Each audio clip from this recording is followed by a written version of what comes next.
ಇವತ್ತಿನ ರೆಸಿಪಿ ಹಲವಾರು ದಿನಗಳಿಂದ ತುಂಬ ಜನ ರಿಕ್ವೆಸ್ಟ್ ಮಾಡ್ಕೋತಿದ್ದಂತಹ ಒಂದು ರೆಸಿಪಿ.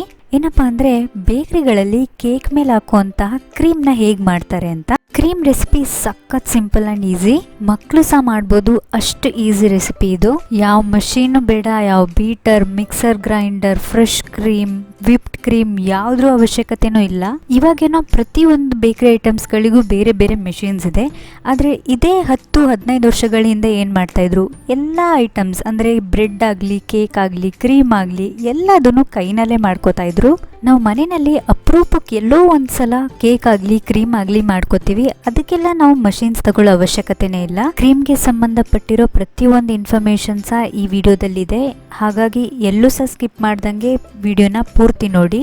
ಇದೇ ರೀತಿ ಒಳ್ಳೊಳ್ಳೆ ರೆಸಿಪೀಸ್ನ ಯಾವಾಗಲೂ ನಮ್ಮ ಚಾನಲ್ನಲ್ಲಿ ಅಪ್ಲೋಡ್ ಮಾಡ್ತಾ ಇರ್ತೀನಿ.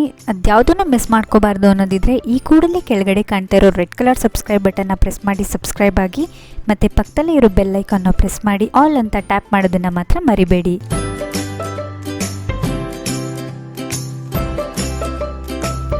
ಇವಾಗ ಕ್ರೀಮ್ ಮಾಡೋ ವಿಧಾನ ನೋಡ್ಕೊಳ್ಳೋಣ. ಯಾವುದಾದ್ರೂ ಒಂದು ಮೀಡಿಯಮ್ ಸೈಜ್ ಅಗಲವಾಗಿರೋದು ಒಂದು ಪಾತ್ರೆ ಅಥವಾ ಬೌಲ್ ತಗೊಳ್ಳಿ. ಇದಕ್ಕೆ ಒಂದು ಚಿಕ್ಕ ಕಪ್ನಷ್ಟು ಡಾಲ್ಡಾ ಹಾಕೋತಾ ಇದ್ದೀನಿ. ಇದ್ರ ಬದಲಿಗೆ ಬೆಣ್ಣೆ ಅಥವಾ ತುಪ್ಪ ಸಹ ಹಾಕೋಬೋದು. ಈ ಥರ ಒಂದು ದೊಡ್ಡ ಸ್ಪೂನ್ ಅಥವಾ ವಿಸ್ಕ್ ಬರುತ್ತಲ್ಲ, ಮಜ್ಜಿಗೆ ಕಡಿಲಿಕ್ಕೆ ಯೂಸ್ ಮಾಡ್ತೀವಲ್ಲ, ಅದ್ರ ಸಹಾಯದಿಂದ ಇದನ್ನು ನಾವು ಪೂರ್ತಿ ಮಿಕ್ಸ್ ಮಾಡ್ತಾ ಹೋಗಬೇಕು, ಬೀಟ್ ಮಾಡ್ತಾ ಹೋಗಬೇಕು. ನಾರ್ಮಲ್ ಟೆಂಪ್ರೇಚರ್ನಲ್ಲಿ ಇಟ್ಟಿರೋವಂಥ ಡಾಲ್ಡಾ ಆಗಿರೋದ್ರಿಂದ ಸ್ಟಾರ್ಟಿಂಗಲ್ಲಿ ಮಿಕ್ಸ್ ಮಾಡೋಕ್ಕೆ ಸ್ವಲ್ಪ ಕಷ್ಟ ಆಗುತ್ತೆ. ತುಪ್ಪ ಎಲ್ಲ ಅದರೊಳಗಡೆ ಸೇರ್ಕೊಂಡಿರೋದ್ರಿಂದ ಒಂದು ಸ್ಪೂನ್ ಸಹಾಯದಿಂದ ಅದನ್ನೆಲ್ಲ ತೆಗೆದುಬಿಟ್ಟು ಬೌಲ್ಗೆ ವಾಪಸ್ ಹಾಕೋತಾ ಇದ್ದೀನಿ. ಇವಾಗ ಇದನ್ನು ಮತ್ತೆ ತಿರುಗಿಸ್ತಾ ನೀಟಾಗಿ ವಿಸ್ಕ್ ಮಾಡ್ಕೋತಾ ಇದ್ದೀನಿ. ನೀವೆಷ್ಟು ಹೊತ್ತು ತಿರುಗಿಸ್ತಾ ಹೋಗ್ತಿರೋ ಅಷ್ಟು ಜಾಸ್ತಿ ಸ್ಮೂತ್ ಆಗ್ತಾ ಹೋಗುತ್ತೆ. ಕ್ರೀಮ್ ರೆಸಿಪಿನಲ್ಲಿ ಮಾಡಲಿಕ್ಕೆ ಇನ್ನೇನೂ ಇಲ್ಲ. ಜಸ್ಟ್ ನಾವು ಇದನ್ನೇನು ತಿರುಗಿಸ್ಕೋತೀವೋ ಇದನ್ನೇ ನಾವು ನೀಟಾಗಿ ತಾಳ್ಮೆಯಿಂದ ಮಾಡ್ತಾ ಹೋಗ್ಬೇಕಷ್ಟೆ. ಮಧ್ಯದಲ್ಲಿ ಸ್ವಲ್ಪ ಕೈಯೆಲ್ಲ ನೋವು ಬಂದಾಗ ಬ್ರೇಕ್ ತಗೊಂಡು ಮಾಡಬೇಕು. ಎಷ್ಟು ತಿರುಗಿಸಿದ್ರು ಬರ್ತಿಲ್ವಲ್ಲಪ್ಪ ಅಂತ ಅನ್ಕೊಳಕ್ಕೆ ಹೋಗ್ಬೇಡಿ. 1-2 ನಿಮಿಷದಲ್ಲಿ ಆಗುವಂತಹ ಕ್ರೀಮ್ ಅಲ್ಲ ಇದು. ಮಿನಿಮಮ್ ಅಂದರೂ 15 ನಿಮಿಷನಾದರೂ ಆಗುತ್ತೆ. ಸೊ ಆರಾಮಾಗಿ ಮಾಡ್ಕೊಳ್ಳಿ. ನಾನಿಲ್ಲಿ ಮಾಸ್ಟರ್ ಲೈನ್ ಅವ್ರದ್ದು ಬಿಸ್ಕೆಟ್ ತುಪ್ಪ ತೊಗೊಂಡಿದ್ದೀನಿ. ಬೇಕ್ರಿ ಪ್ರಾಡಕ್ಟ್ಸ್ಗೆ ಅಂತಲೇ ಬೇರೆ ರೀತಿಯಾದಂತಹ ತುಪ್ಪಗಳು ಸಿಗ್ತವೆ, ಅದನ್ನು ತೊಗೊಂಡಿದ್ದೀನಿ. ನೀವು ಅಂಗಡಿನಲ್ಲಿ ತಗೋಬೇಕಾದ್ರೆ ಒಳ್ಳೆ ಕ್ವಾಲಿಟಿದು, ಫಸ್ಟ್ ಕ್ವಾಲಿಟಿದು ಡಾಲ್ಡಾ ಕೊಡಿ ಅಂತ ಕೇಳಿ. ಪ್ರತಿಯೊಂದು ದಿನಸಿ ಅಂಗಡಿನಲ್ಲೂ ಸಿಗತ್ತೆ. ನೋಡಿ, ನಾನು ಬರೀ ಒಂದು ಚಿಕ್ಕ ಕಪ್ನಷ್ಟು ಹಾಕೊಂಡು ಮಾಡ್ತಾ ಇದ್ದೀನಿ ಅಷ್ಟೇ. ಇದರಲ್ಲೇ ಎಷ್ಟೊಂದು ಕ್ರೀಮ್ ಆಗ್ತಾ ಹೋಗುತ್ತೆ ಅಂತ ನೋಡ್ತಾ ಹೋಗಿ. ನೀವು ಪೂರ್ತಿ ಕೇಕ್ ಡೆಕೋರೇಟ್ ಮಾಡಿ ಇನ್ನೂ ತುಂಬ ಉಳ್ಕೊಳ್ಳುತ್ತೆ, ಅಷ್ಟೊಂದು ಕ್ರೀಮ್ ಆಗುತ್ತೆ. ಇದನ್ನು ನೀವು 1 ತಿಂಗಳಿಟ್ರೂ ಕೆಡಲ್ಲ. ಫ್ರಿಜ್ಜಲ್ಲಿ ಇಡಬೇಕು ಅಂತ ಏನಿಲ್ಲ, ಹಾಗೆ ಹೊರಗಡೆ ಇಟ್ಟರು ಏನೂ ಕೆಟ್ಟೋಗಲ್ಲ ಬೇಗ. ನೋಡ್ತಿದ್ದೀರಲ್ವಾ ಎಷ್ಟು ಶೈನಿಯಾಗಿ ಸ್ಮೂತಾಗಿ ಆಗಿದೆ ಅಂತ. ಇವಾಗ ಹೀಗಂದರೆ ಸಾಕು, ಅದಾಗದೆ ಈಸಿಯಾಗಿ ಬೀಳ್ತಾ ಹೋಗುತ್ತೆ. ಈ ಸ್ಪೂನಲ್ಲೆಲ್ಲ ತಕ್ಕೊಳ್ಳೋ ಅಂಥ ಅವಶ್ಯಕತೆ ಏನಿಲ್ಲ. ಇವಾಗ ನಾನು ಮಿಕ್ಸ್ ಮಾಡೋಕ್ಕೆ ಹಿಡಿದು ಮಿನಿಮಮ್ ಅಂದರೂ ಒಂದು 10 ನಿಮಿಷ ಅಂತೂ ಆಗಿದೆ. ಈ ರೀತಿ ಕ್ರೀಮ್ ಹದಕ್ಕೆ ಬಂದ ಮೇಲೆ, ಅಂದರೆ ಶೈನಿಯಾಗಿ ಸಾಫ್ಟಾಗಿ ಆಗುತ್ತಲ್ಲ, ಆ ಸ್ಟೇಜ್ನಲ್ಲಿ ಇದಕ್ಕೆ ನಾವು ಐಸಿಂಗ್ ಶುಗರ್ ಆ್ಯಡ್ ಮಾಡಬೇಕು. ನಾನಿಲ್ಲಿ 1 ಕಪ್ ಅಂದರೆ ಹತ್ತತ್ರ 1 ಕಪ್ನಷ್ಟು ಐಸಿಂಗ್ ಶುಗರ್ ಆ್ಯಡ್ ಮಾಡ್ತಾಯಿದ್ದೀನಿ. ಸ್ವೀಟ್ ಇಷ್ಟಪಡೋರು ಪೂರ್ತಿ 1 ಕಪ್ ತಗೊಳ್ಳಿ. ನಾನು ಪೂರ್ತಿ ಒಂದೇ ಸಲ ಹಾಕ್ಕೋತಾ ಇಲ್ಲ, ಸ್ವಲ್ಪ ಸ್ವಲ್ಪನೇ ಹಾಕ್ಕೊತ ಮಿಕ್ಸ್ ಮಾಡ್ತಾ ಹೋಗ್ತೀನಿ. ಇವಾಗ ಐಸಿಂಗ್ ಶುಗರ್ ಅಂದ್ರೇನು, ಅದೆಲ್ಲಿ ಸಿಗುತ್ತಪ್ಪ ಅಂತ ಅಂದ್ಕೊಳಕ್ಕೆ ಹೋಗಬೇಡಿ. ಐಸಿಂಗ್ ಶುಗರ್ ಅಂದರೆ ಇನ್ನೇನಿಲ್ಲ, ಸಕ್ಕರೆನ ಚೆಂದ ಪುಡಿ ಮಾಡಿ ಅದಕ್ಕೆ ಕಾರ್ನ್ಫ್ಲೋರ್ ಅಂದರೆ ಜೋಳದ ಹಿಟ್ಟನ್ನ ಮಿಕ್ಸ್ ಮಾಡ್ಕೋಬೇಕಷ್ಟೆ. ಜಸ್ಟ್ 2 ನಿಮಿಷದಲ್ಲಿ ರೆಡಿಯಾಗಿ ಹೋಗ್ಬಿಡುತ್ತೆ ಐಸಿಂಗ್ ಶುಗರು.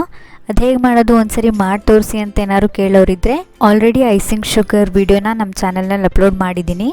ಮೇಲ್ಗಡೆ ಐ ಬಟನ್ನಲ್ಲಿ ಮತ್ತು ಕೆಳಗಡೆ ಡಿಸ್ಕ್ರಿಪ್ಷನ್ ಬಾಕ್ಸಲ್ಲಿ ವಿಡಿಯೋದು ಲಿಂಕ್ ಹಾಕಿರ್ತೀನಿ. ಒಂದ್ಸರಿ ನೋಡ್ಕೊಳ್ಳಿ, ನಿಮಗೆ ಗೊತ್ತಾಗುತ್ತೆ. ತುಂಬಾ ಈಸಿ.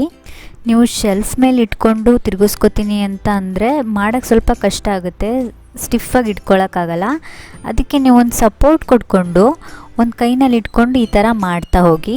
ಈ ಕಪ್ನಲ್ಲಿ ಇನ್ನೊಂದು ಸ್ವಲ್ಪ ಉಳ್ಕೊಂಡಿದ್ದೆ ಐಸಿಂಗ್ ಶುಗರು, ಅದನ್ನು ಪೂರ್ತಿ ಹಾಕ್ಬಿಟ್ಟು ಕೊನೆಗೆ ಒಂದು ಸರಿ ನೀಟಾಗಿ ಮಿಕ್ಸ್ ಮಾಡ್ಕೋತಾ ಇದ್ದೀನಿ.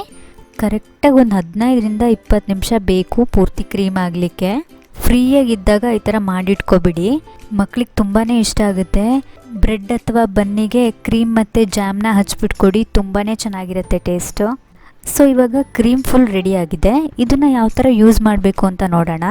ನೀವು ಇನ್ ಕೇಸ್ ವೆನಿಲಾ ಕೇಕ್ ಮಾಡ್ಕೋತಿದ್ರೆ 2-3 ಡ್ರಾಪ್ನಷ್ಟು ವೆನಿಲಾ ಎಸೆನ್ಸ್ ಹಾಕ್ಕೊಂಡು ಮಿಕ್ಸ್ ಮಾಡ್ಕೊಳ್ಳಿ ಇದಕ್ಕೆ. ಇನ್ ಕೇಸ್ ಪೈನಾಪಲ್ ಕೇಕ್ ಮಾಡ್ಕೋತಿದ್ರೆ ಯೆಲ್ಲೋ ಕಲರ್ ಫುಡ್ ಕಲರ್ ಹಾಕ್ಕೊಳ್ಳಿ. ಮತ್ತು 2-3 ಡ್ರಾಪ್ನಷ್ಟು ಪೈನಾಪಲ್ ಎಸೆನ್ಸ್ ಹಾಕ್ಕೊಳ್ಳಿ. ನೀವು ರೆಡ್ ವೆಲ್ವೆಟ್ ಕೇಕ್ ಮಾಡ್ತಿದ್ದೀರಾ ಅನ್ನೋದಿದ್ರೆ ಈ ಥರ ರೆಡ್ ಕಲರ್ನ ಹಾಕ್ಕೊಂಡು ಕ್ರೀಮಿಗೆ ಮಿಕ್ಸ್ ಮಾಡ್ಕೊಳ್ಳಿ. ಚಾಕ್ಲೇಟ್ ಕೇಕ್ ಮಾಡ್ತಾಯಿದ್ರೆ ಕೋಕೋ ಪೌಡರ್ನ ಹಾಕ್ಕೊಂಡು ಮಿಕ್ಸ್ ಮಾಡ್ಕೊಳ್ಳಿ. ನೀವು ಮನೇಲೇ ಮಾಡಿರೋದು ಕ್ರೀಮ್ ಅಂದರೂ ಯಾರೂ ನಂಬಲ್ಲ, ಅಷ್ಟು ಚೆನ್ನಾಗಿರುತ್ತೆ. ನೀವು ಇದನ್ನು ಐಸಿಂಗ್ ಮಾಡಲಿಕ್ಕೆ ಹೀಗೆ ಯೂಸ್ ಮಾಡ್ಬೋದು. ಇದನ್ನು ಹೇಗೆ ಸ್ಟೋರ್ ಮಾಡಿಡೋದು ಅಂತ ವಿಡಿಯೋ ಕೊನೆಯಲ್ಲಿ ಹೇಳ್ಕೊಡ್ತೀನಿ. ಇವಾಗ ಪೈನಾಪಲ್ ಮತ್ತು ವೆನಿಲಾ ಫ್ಲೇವರ್ದು ಕ್ರೀಮ್ ಹೇಗೆ ಮಾಡೋದು ಅಂತ ತೋರಿಸ್ಕೊಡ್ತೀನಿ. ಮೊದಲಿಗೆ ಸ್ವಲ್ಪ ಕ್ರೀಮ್ನ ಇನ್ನೊಂದು ಚಿಕ್ಕ ಬೌಲ್ಗೆ ಹಾಕೋತಾ ಇದ್ದೀನಿ. ಇದಕ್ಕೆ ಜಸ್ಟ್ 2 ಡ್ರಾಪ್ನಷ್ಟು ಪೈನಾಪಲ್ ಎಸೆನ್ಸ್ ಹಾಕೋತಾ ಇದ್ದೀನಿ. ಜಸ್ಟ್ 2 ಚಿಟಿಕೆಯಷ್ಟು ಯೆಲ್ಲೋ ಕಲರ್ ಹಾಕ್ಕೊಂಡು ಚೆಂದ ಮಾಡಿ ಮಿಕ್ಸ್ ಮಾಡ್ಕೋಬೇಕು. ಇದನ್ನು ಎಸೆನ್ಸ್ ಮತ್ತು ಕಲರ್ ಎರಡೂ ಸಹ ಕ್ರೀಮ್ ಜೊತೆ ಬ್ಲೆಂಡ್ ಆಗೋ ಥರ ಮಿಕ್ಸ್ ಮಾಡ್ಕೋಬೇಕು. ಇವಾಗ ವೆನಿಲಾ ನೋಡೋಣ. ಫಸ್ಟ್ ಸ್ವಲ್ಪ ಕ್ರೀಮ್ ಹಾಕ್ಕೊಂಡು ಇದಕ್ಕೆ ಒಂದು 2-3 ಡ್ರಾಪ್ನಷ್ಟು ವೆನಿಲಾ ಎಸೆನ್ಸ್ ಹಾಕೋತಾ ಇದ್ದೀನಿ. ಎಸೆನ್ಸ್ ಎಲ್ಲ ನಿಮಗೆ ಚಿಕ್ಕ 20 ml 30 ml ಬಾಟಲ್ಸಲ್ಲೆಲ್ಲ ಸಿಗುತ್ತೆ. 40 ರೂಪಾಯಿಂದ 50 ರೂಪಾಯಿ ಆಗ್ಬೋದು ಅದ್ರ ಕಾಸ್ಟ್ ಅಷ್ಟೇ. ನಾವು ಬರೀ ಹನಿಗಳಷ್ಟು ಡ್ರಾಪ್ಸ್ ಅಷ್ಟು ಹಾಕ್ಕೊಳ್ಳೋದ್ರಿಂದ ಒಂದು ವರ್ಷ ಎಲ್ಲ ಆದರೂ ಖಾಲಿನೇ ಆಗಲ್ಲ. ನೀವು ಎಸೆನ್ಸ್ ಹಾಕೋದ್ರಿಂದ ಸ್ಮೆಲ್ ಚೆನ್ನಾಗಿರುತ್ತೆ, ಸ್ವಲ್ಪ ಕ್ರೀಮ್ಗೆ ಫ್ಲೇವರ್ ಬರುತ್ತೆ, ಟೇಸ್ಟ್ ಸಹ ಚೆನ್ನಾಗಿರುತ್ತೆ, ಅದಕ್ಕೋಸ್ಕರ ಹಾಕೋದಷ್ಟೇ. ನೀವು ಎಸೆನ್ಸ್ ಹಾಕ್ದಲೇ ಸಹ ಹಾಗೆ ಸಹ ವೈಟ್ ಕಲರ್ ಕ್ರೀಮ್ ನಾವೇನು ರೆಡಿ ಮಾಡ್ಕೊಂಡಿದ್ವೋ ಅದರಲ್ಲೇ ಕೇಕ್ನ ಡೆಕೋರೇಟ್ ಮಾಡ್ಕೋಬೋದು. ಜಸ್ಟ್ 2-3 ನಿಮಿಷ ಮಿಕ್ಸ್ ಮಾಡ್ಕೊಂಡಿದ್ದೀನಿ. ಇವಾಗ ವೆನಿಲಾ ಫ್ಲೇವರ್ಡ್ ಕ್ರೀಮ್ ಸಹ ರೆಡಿ ಆಗಿದೆ. ಇವಾಗ ಇದನ್ನು ಪೈಪಿಂಗ್ ಬ್ಯಾಗಿಗೆ ಹಾಕ್ಕೊಂಡು ಯಾವ ರೀತಿ ಕೇಕ್ ಮೇಲೆ ಬರ್ಕೊಳ್ಳೋದು ಅಂತ ನೋಡ್ಕೊಳ್ಳೋಣ. ಮೊದಲಿಗೆ ನಾನಿಲ್ಲಿ ಪಾರ್ಚ್ಮೆಂಟ್ ಪೇಪರ್ ಅಥವಾ ಬಟರ್ ಪೇಪರ್ ಅಂತ ಏನಂತೀವಿ ಅದನ್ನು ತಗೊಂಡಿದ್ದೀನಿ. ದೊಡ್ಡ ಶೀಟ್ಸ್ ಬರುತ್ತೆ, ಅದರಲ್ಲಿ ಚಿಕ್ಕದಾಗಿ 2 ಕಟ್ ಮಾಡಿ ಇಟ್ಕೊಂಡಿದ್ದೀನಿ.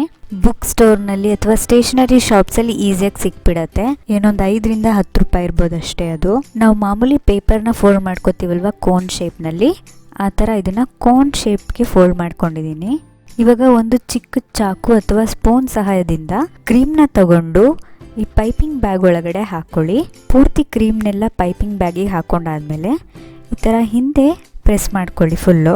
ನೀವು ಹಿಂದೆ ಹೀಗೆ ಪ್ರೆಸ್ ಮಾಡೋದ್ರಿಂದ ಹಿಂದ್ಗಡೆ ಉಡ್ಕೊಂಡಿರೋ ಕ್ರೀಮ್ ಎಲ್ಲ ಮುಂದೆ ಬರ್ತಾ ಹೋಗುತ್ತೆ. ಸ್ವಲ್ಪ ಕ್ರೀಮ್ನ ತಗೊಂಡು ಈ ಥರ ಸೈಡಲ್ಲಿ ಪೇಪರ್ ಉಳ್ಕೊಂಡಿರುತ್ತಲ್ವ ಅದಕ್ಕೆ ಹಚ್ಬಿಟ್ಟು ಅಂಟಿಸ್ಕೊಳ್ಳಿ. ಯಾಕಂದರೆ ನಾವು ಡಿಸೈನ್ ಮಾಡಬೇಕಾದ್ರೆ ಅದು ಕಿತ್ಕೊಂಡ್ಬಂದರೆ ಕಷ್ಟ ಆಗುತ್ತೆ, ಅದಕ್ಕಾಗಿ ಅಷ್ಟೇ. ಇವಾಗ ಹಿಂದೆ ಉಳ್ಕೊಂಡಿರೋ ಪೇಪರ್ನ ನೀಟಾಗಿ ಫೋಲ್ಡ್ ಮಾಡಿಕೊಂಡು ಬರ್ಕೋತಾ ಇದ್ದೀನಿ. ನೋಡಿ, ಕ್ರೀಮ್ ಮಾಡೋದು ಸಖತ್ ಬ್ರಹ್ಮಾಂಡ ಏನಲ್ಲ, ತುಂಬಾ ಈಸಿ, ಸಿಂಪಲ್. ಮನೆಯಲ್ಲಿ ಬೆಣ್ಣೆ ತುಪ್ಪ ಎಲ್ಲ ಇದ್ದರೆ ಇವತ್ತೇ ಟ್ರೈ ಮಾಡಿ ನೋಡಿ ಹೇಗೆ ಬಂತು ಅಂತ ನನಗೆ ಕಮೆಂಟ್ ಮಾಡಿ ಹೇಳಿ. ಮತ್ತು ಈ ರೆಸಿಪಿ ಬಗ್ಗೆ ಏನೇ ಡೌಟ್ ಇದ್ದರೂ ನನಗೆ ಕಮೆಂಟ್ ಮಾಡಿ ಕೇಳ್ಬೋದು. ಇದೇ ರೀತಿ ನಾನಿಲ್ಲಿ 3 ಥರದ ಕ್ರೀಮ್ನ ರೆಡಿ ಮಾಡಿ ಇಟ್ಕೊಂಡಿದ್ದೀನಿ. ವೆನಿಲಾ, ಪೈನಾಪಲ್ ಮತ್ತು ಸ್ಟ್ರಾಬೆರಿ. ಇವಾಗ ಇದನ್ನು ಯಾವ ಥರ ಸ್ಟೋರ್ ಮಾಡ್ಕೊಳ್ಳೋದು ಅಂತ ನೋಡೋಣ.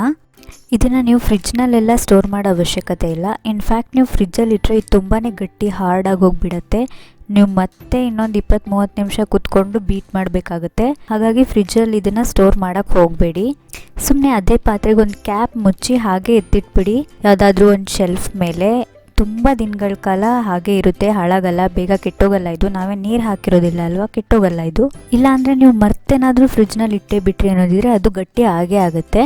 ಅಂಥ ಟೈಮಲ್ಲಿ ಏನು ಮಾಡಿ ಅಂದರೆ, ನಾವು ಬೆಣ್ಣೆ ತುಪ್ಪನೆಲ್ಲ ಸ್ವಲ್ಪ ಬಿಸಿ ಮಾಡ್ಕೊಂಡು ಕರಗಿಸ್ಕೋತೀವಲ್ವ, ಆ ಥರ ನೀವು ಸ್ವಲ್ಪ ಜಾಸ್ತಿ ಅಲ್ಲ, ಸ್ವಲ್ಪ ಬಿಸಿ ಮಾಡಿಕೊಂಡು ಮತ್ತೆ ಬೀಟ್ ಮಾಡಬೇಕಾಗುತ್ತೆ. ಈ ವಿಡಿಯೋ ತುಂಬ ಅಂದರೆ ತುಂಬಾ ರಿಕ್ವೆಸ್ಟೆಡ್ ವಿಡಿಯೋ, ಹಾಗಾಗಿ ಸ್ವಲ್ಪ ಟೈಮ್ ತೊಗೊಂಡು ತುಂಬಾ ಡೀಟೈಲ್ಡಾಗಿ ವಿಡಿಯೋ ಮಾಡಿ ಹಾಕಿದ್ದೀನಿ. ನಿಮಗೆ ಈ ರೆಸಿಪಿ ಬಗ್ಗೆ ಯಾವುದೇ ರೀತಿ ಡೌಟ್ ಇದ್ದರೂ ನನಗೆ ಕಮೆಂಟ್ ಮಾಡಿ ಕೇಳ್ಬೋದು. ಮತ್ತು ನೆಕ್ಸ್ಟ್ ಯಾವುದೇ ರೆಸಿಪಿ ಬೇಕಿದ್ದರೂ ಸಹ ನನಗೆ ಕಮೆಂಟ್ ಮಾಡಿ ಕೇಳ್ಬೋದು. ಪೂರ್ತಿ ಡೀಟೈಲ್ಡಾಗಿ ವಿಡಿಯೋ ಮಾಡಿ ಹಾಕ್ತೀನಿ. ಯಾವುದೇ ನಾಸಲ್ ಇಲ್ದಲೇ ಕೇಕ್ನ ಹೇಗೆ ಐಸಿಂಗ್ ಮಾಡೋದು, ಹೇಗೆ ಡೆಕೋರೇಟ್ ಮಾಡೋದು ಅಂತ ಸಹ ವಿಡಿಯೋ ಮಾಡಿ ಹೇಳ್ಕೊಡ್ತೀನಿ. ಇದರಲ್ಲೇ ಹೇಳ್ಕೊಡ್ಬೋದಿತ್ತು, ಆದರೆ ಆಲ್ರೆಡಿ ವಿಡಿಯೋ ತುಂಬ ಲೆಂತಿ ಆಗಿದೆ. ಹಾಗಾಗಿ ಇನ್ನೊಂದು ಸಪ್ರೇಟ್ ವಿಡಿಯೋ ಮಾಡಿ ಹೇಳ್ಕೊಡ್ತೀನಿ. ಈ ಕ್ರೀಮ್ ರೆಸಿಪಿ ತುಂಬಾ ಈಸಿ ಇರೋದ್ರಿಂದ ಇವತ್ತೇ ಮನೆಯಲ್ಲಿ ಟ್ರೈ ಮಾಡಿ ನೋಡಿ. ಮನೆಯಲ್ಲಿ ಎಲ್ಲರಿಗೂ ಇಷ್ಟ ಆಗುತ್ತೆ, ಮಕ್ಕಳಿಗಂತೂ ತುಂಬಾ ಇಷ್ಟ ಆಗುತ್ತೆ. ಇವತ್ತಿನ ವಿಡಿಯೋ ಇಷ್ಟ ಆಗಿದ್ರೆ ಲೈಕ್ ಮಾಡಿ, ನಿಮ್ಮ ಫ್ರೆಂಡ್ಸ್, ಫ್ಯಾಮಿಲಿ ಎಲ್ಲ ವಾಟ್ಸಪ್ ಗ್ರೂಪ್ಗೂ ಶೇರ್ ಮಾಡಿ. ಕೇಕ್ ಡೆಕೋರೇಟ್ ಮಾಡೋಕ್ಕೆ ಬೇಕಾಗಿರುವಂತಹ ಐಸಿಂಗ್ ಶುಗರ್ ಆಗಲಿ, ಕ್ರೀಮ್ ಆಗಲಿ, ಚಾಕ್ಲೇಟ್ ಸಿರಪ್ ಆಗಲಿ ಎಲ್ಲ ರೆಸಿಪಿ ವಿಡಿಯೋ ಲಿಂಕ್ನು ನಾನು ಕೆಳಗಡೆ ಡಿಸ್ಕ್ರಿಪ್ಷನ್ ಬಾಕ್ಸ್ನಲ್ಲಿ ಹಾಕಿದ್ದೀನಿ, ಚೆಕ್ ಮಾಡಿ ನೋಡಿ. ಮತ್ತು ನಮ್ಮ ಚಾನಲ್ನಲ್ಲಿ ಮುಂಬರುವ ಯಾವುದೇ ವಿಡಿಯೋನ ಮಿಸ್ ಮಾಡ್ಕೋಬಾರ್ದು ಅನ್ನೋದಿದ್ರೆ ಈ ಕೂಡಲೇ ಕೆಳಗಡೆ ಕಾಣ್ತಿರೋ ರೆಡ್ ಕಲರ್ ಸಬ್ಸ್ಕ್ರೈಬ್ ಬಟನ್ನ ಪ್ರೆಸ್ ಮಾಡಿ ಸಬ್ಸ್ಕ್ರೈಬ್ ಆಗಿ, ಮತ್ತು ಪಕ್ಕದಲ್ಲೇ ಇರೋ ಬೆಲ್ ಐಕಾನ್ನ ಪ್ರೆಸ್ ಮಾಡಿ ಆಲ್ ಅಂತವನ್ನು ಟ್ಯಾಪ್ ಮಾಡಿ. ಆಲ್ರೆಡಿ ನಮ್ಮ ಚಾನಲ್ಗೆ ಸಬ್ಸ್ಕ್ರೈಬ್ ಆಗಿರೋ ಎಲ್ಲ ಸಬ್ಸ್ಕ್ರೈಬರ್ಸ್ಗೂ ಹೃತ್ಪೂರ್ವಕವಾಗಿ ಧನ್ಯವಾದಗಳನ್ನ ಹೇಳ್ತಾ ಇವತ್ತಿನ ವಿಡಿಯೋನ ಮುಗಿಸ್ತಾ ಇದ್ದೀನಿ. ವಿಡಿಯೋನ ಕೊನೆವರೆಗೂ ನೋಡಿದ್ದಕ್ಕಾಗಿ ಧನ್ಯವಾದಗಳು.